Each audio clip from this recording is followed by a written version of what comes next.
What's up, YouTube? Redline Gary coming at you here. We're going to continue this installment of the Save My Track series. So, with this one, we're going to bring up from a driver's perspective. After conversations with a local track owner here, he brought up some very valid points. The front-wheel drive classes, or compact, ridge runners, etc., they bring in crews and fans way more than the bigger classes. Now you may be asking yourself, why is that? Well, that is the million-dollar question right now. Why is that? I think what it is that you have a lot of people that get into these higher classes and they want to rely on big sponsorship money. Well, that's not all. See, most independent drivers, anyway, happen to be business owners. They're very savvy and they can finagle deals to get good sponsorships. The problem is that that's not all that racing is about. It is actually about, having a place to race to begin with. It's not just all about you. If you're not bringing people in, I think of it this way. All right? So, walk with me. To quote my buddy, Tools and Metals. So, in the band world, okay, thousands of people are picking up instruments and they want to become in a band and, get in a band and do the rock star thing, right? Or country, what have you, it doesn't matter. They invest all this time and money and everything else trying to do things right. But can they draw a crowd? See, that's what we have to deal with in the band world. You can't get a gig if you can't draw the people. It's as simple as that. Nobody's really going to book you if you can't bring in people. And if you can't get your friends and family and everybody else to rally around you, there's an issue. That is hurting the stands, which that's hurting tracks. And I'm not trying to harp and, things. We are going to go over solutions. See, you have to race to get your name out there. Sponsors want to see their business logo on your car at any and all places humanly possible. The more places you can go, the better the chances of you getting your sponsor to really invest into you, because now you're going places. Now you're getting their stuff in front of people, because that's why they wanted to sponsor you in the first place. It's not that they just wanted to hand you money. You got to do something for that money. It's got to be a mutual investment. Furthermore, okay, let's say that you've got, $65,000 invested into a car, or even, let's say, $23,000, $40,000. Okay? We can't push for a big series if you're not going to show up and race. When I remember when ASA was going on and ARCA and things like that, those boys had money. And that was a well-run series, but eventually the money ran dry. Now we have, the Xfinity, the Camping World Truck Series and whatnot. But in order to have a sustainable, bigger series that's touring, we have to up the game. We have to get drivers willing to go to other tracks. We have to have certain days working in order to do this. Okay? It's everybody working together, drivers and track owners alike. That's the only way it's going to happen. What about drivers actually using social media? Here's one that was brought up from the track owner, that he asked for pictures of people's cars, thinking they're sponsors and whatnot. More than 3/4 of his drivers at that track that are regulars do not post on social media at all. Well, you know what? When you're not posting, why? It's not hard to take a picture of a car that's out in the grass or, something like that, and just thanking your sponsors.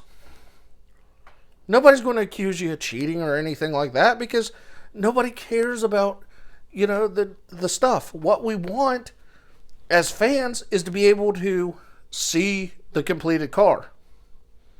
That's why we go to races. We want to see you race.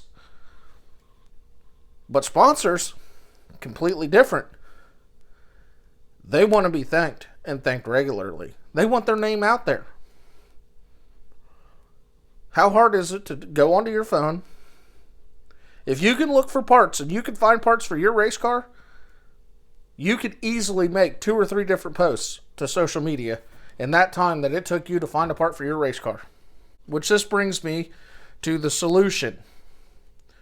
Okay, understanding directly how sponsorships are supposed to work. Understanding how social media and marketing work. There's lessons all over YouTube on this stuff. Some very easy things to do is just to put your stuff out there regularly. Okay? Whether that's, oh, I cleaned the race car today. You take a picture of the clean car. You might take a picture of the tire. If you got a tire sponsor, then thank the tire sponsor. Very easy to do these things. Nobody's saying to create a YouTube channel and everything else and, to go to that link yet. We're just looking at very simple things. Very easy things. Less than, I would say, 30, 40 seconds at minimum. Takes nothing to do to whip out the phone, snap a picture, post it, done. Make sure to thank your sponsor. The more marketing that you can do to individuals gets them to the track. So let them know, hey, look, I'm racing this weekend. You want to come out? Have you ever been to the track? Preaching to the choir doesn't really work. What you want is you want the people that haven't been before to come, because they're going to get that track bug. They are. They've never been. The sounds, the action, the camaraderie amongst fans, the camaraderie amongst drivers. That stuff is infectious. If you do run in an upper class, let's say street stock, E-mod, late model, why aren't you more professional in your online appearance? Why aren't you more professional with your team appearance? These are things to consider and help you attract those bigger sponsors with deeper pockets that can help offset the cost, because they're going to look at you in a whole other light, like, hey, wait a minute, this dude has his number on his trailer. They've got the name, they've got all this stuff. I want my logo on that trailer. How much does it cost? I want my logo on that car. How much does it cost? Now they're coming at you with offers, which is far better than walking into a company saying, hey, can you spot me, $800? Why? Think about it. There's a lot of places out there that they would bend over backwards to get onto an Xfinity team or, a Camping World Truck team or even a NASCAR team if they could even afford it. Here's a local circle track that can, really help propel that business in exposure of getting the name out there, but also getting it out to social media, getting their name out in front of the public, general public, car appearances, things like that. These things are all vital to what a sponsor would be looking for. Also, how do we get those individuals to the track? Maybe have a barbecue when you're working on the car. Invite them over. Hey, haven't seen you in a couple weeks or whatever. Hey, I'll work with you. Come on over to the house. Let's shoot some BS for a while, and want to check out my race car? This is what I do on the weekend. Might get them enthralled into joining, up with watching you at the track. The more people that you get to bring, the more ticket sales, the more the purse is going to go up. Like I said before, this is a mutual thing between track owners, excuse me, and drivers. With this, we're going to wrap it up. If you like the content, Like, comment, share, subscribe. Ring the little bell. Let me know how you like it. If you got any thoughts, leave them in the comments below. With that, I'm Redline Gary. Keep it on the track.